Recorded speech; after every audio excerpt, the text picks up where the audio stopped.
গুরুদেব, স্বর্গরাজ্যে এখন শান্তি বিরাজ করছে আশা করি। হ্যাঁ দেবী, জানি মহাদেব, শুম্ভ নিশুম্ভ বধের পর দেবগণ বড় দাম্ভিক হয়ে পড়েছেন। আমার ধারণা শীঘ্রই দেবগণ এক বড় শিক্ষা পেতে চলেছেন। তাদের দম্ভ নাশ করবে তোমারই এই রূপ। থামুন দেবগণ,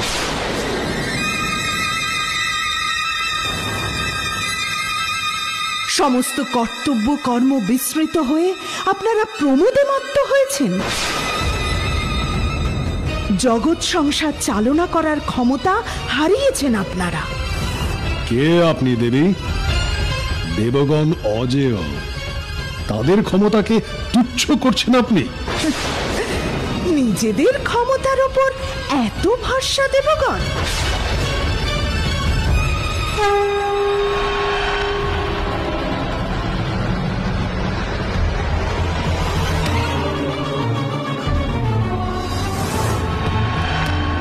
এই সামান্য তৃণখণ্ড বিনষ্ট করে নিজেদের শক্তি প্রকাশ করে দেখান।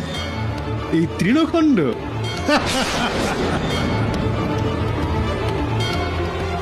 আমি অগ্নিদেব, এই তৃণ তো তুচ্ছ।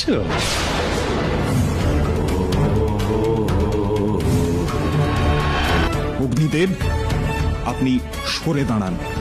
এখনই ওই তৃণখণ্ড ঝড়ে উড়ে যাবে।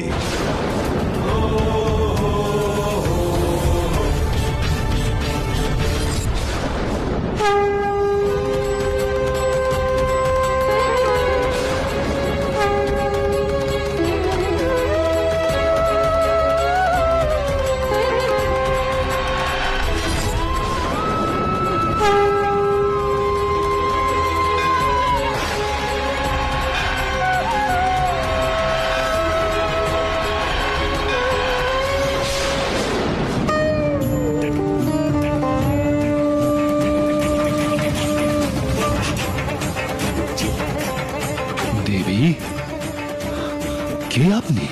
দেবগণ, আপনারা গর্বে অন্ধ হয়েছে, আমোদে ও বিলাসে নিজেদের নিমজ্জিত করেছেন। সামান্য তৃণখণ্ড বিনষ্ট করতে পারলেন না। ক্ষমতার গর্ব মহা সর্বনাশ ডেকে আনে। আমি দেবী জগদ্ধাত্রী,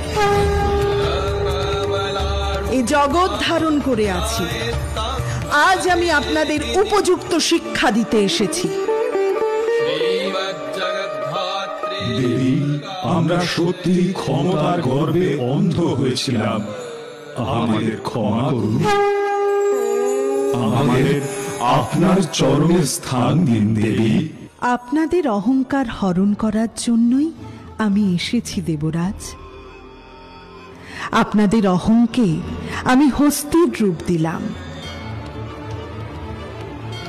সেই হস্তির স্থান হবে আমার বাহনের পদতলে।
জগদ্ধাত্রী দেবী সিংহপৃষ্ঠে চতুর্ভুজা ত্রিনয়না, ধারণ করেন শঙ্খ, চক্র, ধনুর্বাণ ও গলায় নাগহার। এই দেবীর আরাধনায় আমরা সকল দম্ভ থেকে মুক্তি পেয়ে মূল কর্মকাণ্ডে ফিরে আসি। অজ্ঞানের অন্ধ অহংকারে বিদ্রুপ করো তুমি আমারে।